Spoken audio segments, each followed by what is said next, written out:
வணக்கம். முனைவர் கி. ராம் கணேஷ். இன்றைக்கி நாம் ஐம்பெருங்காப்பியங்களுள் ஒன்றான இளங்கோவடிகள் எழுதிய சிலப்பதிகாரம் என்ற காப்பியத்திலிருந்து அரங்கேற்று காதையை இந்த பதிவில் சுருக்கமாக பார்க்க போகிறோம். சிலப்பதிகாரத்தில் மொத்தம் 30 காதைகள். அந்த 30 காதைகளில் 3ஆம் காதை தான் இந்த அரங்கேற்று காதை. இது சிலப்பதிகாரத்தினுடைய முதற்காண்டமாகிய புகார் காண்டத்திலே அமைந்திருக்கிறது. இந்த அரங்கேற்று காதை அப்படிங்கிறது ஆடல் கணிகையான அந்த மாதவியினுடைய நடன அரங்கேற்றத்தை பற்றி சொல்லக்கூடிய பகுதி தான் இது. இந்த மாதவி யாருன்னு நமக்கு தெரியும். கோவலன் கண்ணகியை திருமணம் முடித்து சில காலம் கழித்து இந்த ஆடல் மகளான இந்த மாதவியை திருமணம் செய்து கொண்டார் அப்படின்னு நம்ம கேள்விப்பட்டிருக்கிறோம்.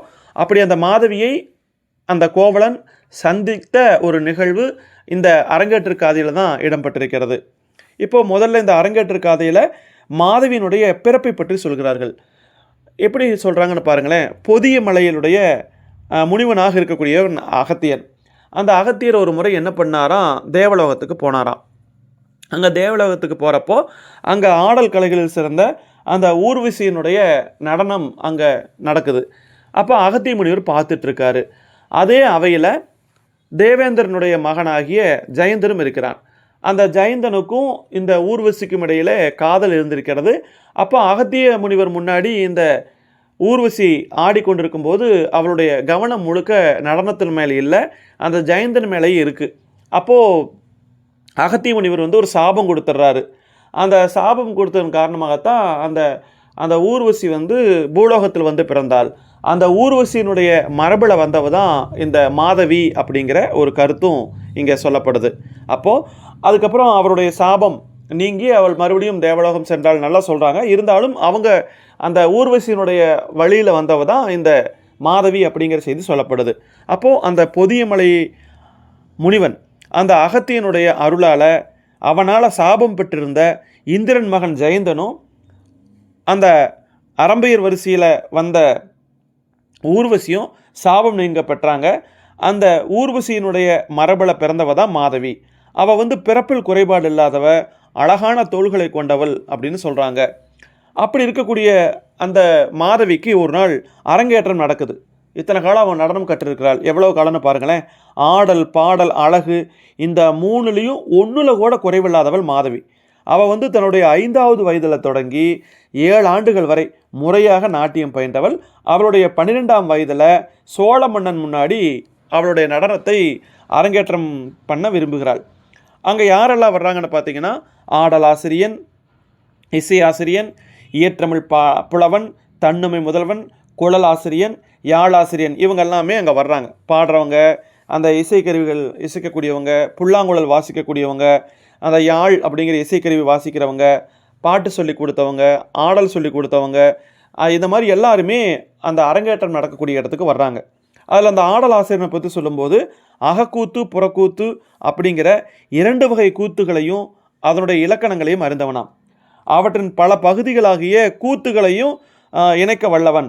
அள்ளியம் முதல் கொடிகட்டி முடிய உள்ள 11 கூத்துக்களையும் அந்த கூத்துகளுக்குரிய பாடல்களையும் அதற்கு அமைந்த இசைக்கருவிகளுடைய கூறுகளையும் நூல்களின்படி விளக்கமாக தெரிந்தவன். ஆடல் பாடல் தாளம், அந்த தாளங்களின் வழியே வரக்கூடிய தூக்கு, இது எல்லாமே அவனுக்கு தெரியும். அந்த அளவுக்கு ஆற்றல் மிக்கவன். ஒற்றை கை, பிணையல் கைன்னு சொல்லக்கூடிய இரட்டை கை, எழில் கை, தொழில் கை என்று சொல்லக்கூடிய அந்த அபிநயம் தெரிந்தவன். 2 வகை கூத்துகளும் நடக்கும்போது அந்த என்ன செய்யணும், ஆடல் நடக்கிறப்ப என்ன பண்ணணும், இது எல்லாமே அவனுக்கு தெரியும். குறவை கூத்து, வரி கூத்து, இதெல்லாம் ஒன்றோடு ஒன்று கலவாத மாதிரி பயிற்றுவிக்கக்கூடியவன். இத்தகைய ஆடலாசிரியனும் அந்த அரங்கத்துக்கு வர்றான். அதற்கப்புறம் இசையாசிரியன். அவன் எப்படிப்பட்டவன்னு பாருங்களேன். யாழிசை, குழலிசை, தாள கூறுபாடுகள், வாய்ப்பாடல், அப்புறம் தாழ்ந்த சுரத்தனையுடைய தன்னுமை, கூத்துகள், இதோடு சேர்ந்து பாடல்களை இசையோடனும் சுவியுடனும் பொறுத்து இணைக்க வல்லவன். அந்த அளவுக்கு சிறப்புடையவன். இசையை முறைப்படி அறிந்தவன். கவி ஏற்றவனுடைய மனக்குறிப்பு, அந்த பாட்டு எழுதுவனுடைய மனக்குறிப்பை அறிந்து அதற்கு தகுந்த மாதிரி பாடல் அமைப்பதை வழக்கமாக கொண்டவன். தளராத இயல்புடையவன். அவனும் அங்கே வர்றான். அதற்கப்புறம் யார் வர்றாங்கன்னா, பாடலாசிரியன். ஒலிக்கும் கடல் சூழ்ந்துள்ள தமிழ்நாட்டினர் உணர்ந்த முத்தமிழும் துறைபோக கற்றுத்தீர்ந்தவன். வேத்தியல் பொதுவியல் அப்படிங்கிற 2 கூறுபாடுகளுடைய நாட்டிய நூல்களை நன்றாக கற்றறிந்தவன். தன்னுடைய கவிதையில் அவன் என்ன நினைக்கிறானோ அதை அப்படியே கொண்டு வந்துடுவான். அது மட்டும் இல்லாமல் மிகச்சிறந்த நாவன்மையும் நல்ல நூலறிவும் மிக்கவன். இத்தகைய பாடலாசிரியனும் அந்த அரங்கத்துக்கு வர்றாங்க. இவங்கெல்லாம் யார் அப்படின்னா, அந்த மாதவிக்கு அந்த கலைகளை கற்றுக் கொடுத்தவர்கள். அந்த ஆடல், பாடல், இசை இது எல்லாமே அவங்க சொல்லி கொடுத்தவங்க. அதே மாதிரி தன்னுமை ஆசிரியரும் வர்றான். அவன் எப்படிப்பட்டவன் பாருங்களேன். கூத்துகள், பாட்டுகள், இசை நுணுக்கங்கள், முத்தமிழ், பண்கள், 2 வகை தாளங்கள், 7 வகை தூக்குகள், அதோட குற்றங்கள், இயற்சொல், திரிசொல், திசைச்சொல், வடசொல், இந்த எல்லா சொற்களையும் நுண்மையாக உணர்ந்தவன். கூடை என்னும் ஓர் உருவை இரட்டிக்கு இரட்டி சேர்த்து நாட்டியத்தில் எப்படி அமையும் அப்படிங்கிறத சரியாக தெரிந்தவன். யாழோட இசை, குழலோட இசை, வாய்ப்பாட்டு இந்த இசை இதெல்லாம் ஒலிக்கிறப்போ கேட்போருடைய காதுகள் ஏற்றுக்கொள்ளக்கூடிய வகையில் மத்தளத்தை தன்னுடைய விரலில் தட்டி சேர்க்க இசைக்க வல்லவன். மற்றைய கருவினுடைய ஒளி குறையை நிரப்பவும் மிகுதியை அடக்கவும் செய்யக்கூடியவன். அந்த மாதிரியான தன்னுமை ஆசிரியன், அந்த மத்தளம் வாசிக்கக்கூடியவன். அதற்கப்புறம் குழல் ஆசிரியன். இசை நூல்களில் சொல்லப்பட்டிருக்கிற முறைப்படி நல்லா எல்லாமே தெரிஞ்சுக்குவேன். இந்த ஆரோகணம் அவரோகணம்னு சொல்லுவாங்க இல்லையா, எங்கே ஏற்றமாக இசைக்கணும், எங்கே இறக்கமாக இசைக்கணும், இந்த மாதிரி இந்த புல்லாங்குழலை சரியாக இசைக்கக்கூடியவன். அவனும் அந்த அரங்கத்துக்கு வந்திருக்கிறான். அச்சு பிசகாமல் நல்ல சிறப்பான முறையில் அவனும் வந்திருக்கிறான். அதுக்கப்புறம் யாழாசிரியன், அதாவது 14 வகையாக தொடுக்கப்பட்ட அந்த யாழில் அதில் 7 யாழை மட்டும் சரியாக வாட்சி காமிப்பான். அதை வச்சு தான் அந்த குரல், துத்தம், கைக்கிளை, உலை, இழி, விளரி, தாரம் நல்லா சொல்லுவாங்க இல்லையா, அதையெல்லாம் எதை எப்படி இசைக்கணும் அதையெல்லாம் தெரிஞ்சவன். அவனும் அங்கே வந்திருக்கிறான். அதற்கப்புறம் அங்கே அந்த ஆடல் அரங்கத்தினுடைய அமைப்பு சொல்கிறாங்க. அந்த ஆடல் அரங்கம் இருக்கும் இல்லையா, அந்த மேடை, அந்த பகுதி ஒரு இலக்கணத்தோட எப்படியெல்லாம் இருக்கணுமோ அந்த மாதிரியெல்லாம் அமைச்சிருக்கிறாங்க. ஒரு கனவுக்கு இன்னொரு கனவுக்கு இடையில் ஒருஜான் அளவில் இருக்கக்கூடிய மூங்கில்கள் வெட்டி கொண்டு வந்து, அதுக்கப்புறம் பார்த்திங்கன்னா 7 கோல் அகலம், 8 கோல் நீளம், 1 கோல் உயரம், இந்த மாதிரியெல்லாம் அந்த நாட்டிய அரங்கம் வந்து அமைக்கிறாங்க. அரங்கத்தினுடைய தூண்கள் மேலே உத்தரப்பலகை போட்டிருக்கிறாங்க. தளத்தில் இடப்பட்ட பலகைக்கு இடையில் 4 கோல் அளவு இடைவெளி அளவில் இருந்துச்சு. அதுக்கப்புறம் அங்கே தூண்களில் நிழல் அரங்கிலும் அந்த அவையிலும் விழாதவாறு நிலை விளக்குகளை வைக்கிறாங்க. அந்த சேடோ விழுகக்கூடாது இல்லையா. அதே மாதிரி மேடையில் பார்த்திங்கன்னா 3 வகையான திரைச்சிலைகள். மேடையின் ஒரு பக்கத்திலிருந்து மறுபக்கத்துக்கு ஒருமுகமாக செல்லும் ஒருமுக எழினி, 2 பக்கங்களிலிருந்தும் உருவு திரையாக வந்து இடையில் பொருந்தக்கூடிய பொறுமுக எழினி, மேலிருந்து கீழ் நோக்கி உருவு திரையாக வரும் கறந்து வரல் எழினி, இதெல்லாம் அங்கே இருக்குது அப்படின்னு சொல்கிறாங்க. அதற்கப்புறம் அங்கே பார்த்திங்கன்னா தலைக்கோல் இருக்கிறது.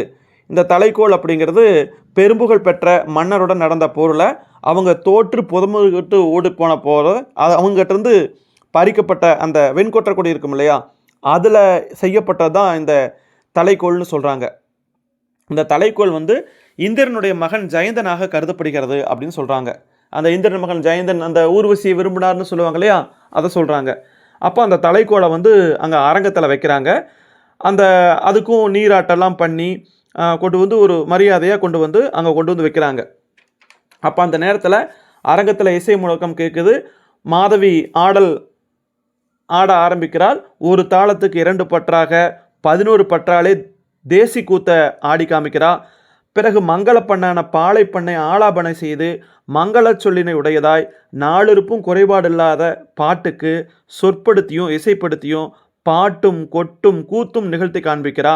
பின்னர் 3 ஒத்துடைய மட்டத்தில் எடுத்து ஓரொத்துடைய ஏகதாளத்தில் முடித்து அழகிய மண்டிர நிலையாலே தேசி கூத்தெல்லாம் ஆடி முடிக்கிறா. பின்னாடி இரட்டைக்கு இரட்டையாக ஆடி மட்டதாளம் முதலாக ஏகதாள மீறாக வைசாக முறையில் ஆடி முடிக்கிறா. இதெல்லாம் அந்த இசையில் வல்லவர்களுக்கு தான், நடனக்கலையில் வல்லவர்களுக்கு தான் இதெல்லாம் புரியும். அதாவது ஒரு பூங்கொடி வந்து நடனமாடின மாதிரி மாதவி அரங்கத்தில் தோன்றி அந்த நாட்டிய நூலில் சொல்லப்பட்ட முறைப்படி எல்லாரையும் ஈர்க்கக்கூடிய வகையில் அழகாக ஆடுறா. அந்த ஆடலை கண்டு அந்த மன்னன் அப்படியே மகிழ்ச்சி அடைகிறான். அந்த நாட்டு நடைமுறைக்கேற்ப மாதவி அரசங்கட்டிருந்து ஒரு மாலையையும் அந்த தலைக்கோழி அப்படிங்கிற பட்டத்தையும் வாங்குறா. அவளுக்கு சிறப்பு செய்கிறாரு மன்னன். 1008 களஞ்சு பொற்காசுகளும் அந்த அரசன் வந்து கொடுக்குறார். இப்போ இந்த நேரத்தில் என்ன ஆகுதுன்னா, அரசன் கிளம்பி போயிடுறாரு. அந்த மாதவிக்கு சிறப்பு செஞ்சுட்டு இந்த மாலை 1008 கலஞ்சு பொன் மதிப்புடையது, இதை யார் விலை கொடுத்து வாங்குறாங்களோ அவங்க மாதவியை திருமணம் பண்ணிக்கலாம் அப்படின்னு சொல்லி மாதவியினுடைய தாய் சித்ராபதி என்ன பண்ணுறாங்கன்னா அந்த மாலையை ஒரு கூனி கையில் கொடுத்து நகரத்து செல்வமிக்க இளைஞர்கள் வரக்கூடிய அந்த பெருந்தெருவில் கொண்டு போய் அதை விற்கிறா.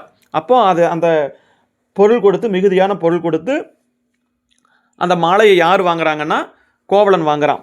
அப்போ அந்த கோவலன் வாங்கி என்ன பண்ணுறான்னா மாதவியினுடைய வீட்டுக்கு போகிறான். மாதவியினுடைய வீட்டுக்கு போன உடனே அவளுடைய அழகில் மயங்கிய அந்த கோவலன் மாதவியோடவே வாழ ஆரம்பித்தான். அந்த இடத்துல குற்றமற்ற சிறப்பினையுடைய தன்னுடைய மனையாளாகிய கண்ணையையும் வீட்டையும் மறந்துட்டான் அப்படிங்கிறதோட இந்த பகுதி வந்து முடியுது. அப்போ இப்படித்தான் கோவலன் வந்து மாதவி இடத்துல போய் சேர்ந்தது. அதற்கப்புறம் இதில் வெண்பான்னு ஒன்று கொடுத்துருக்குறாங்க.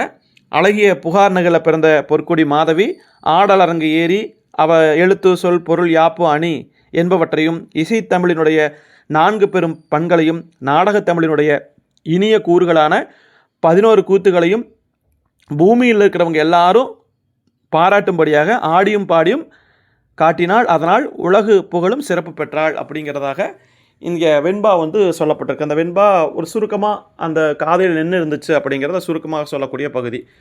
இதுதான் சிலப்பதிகாரத்தினுடைய அரங்கேற்று காதை.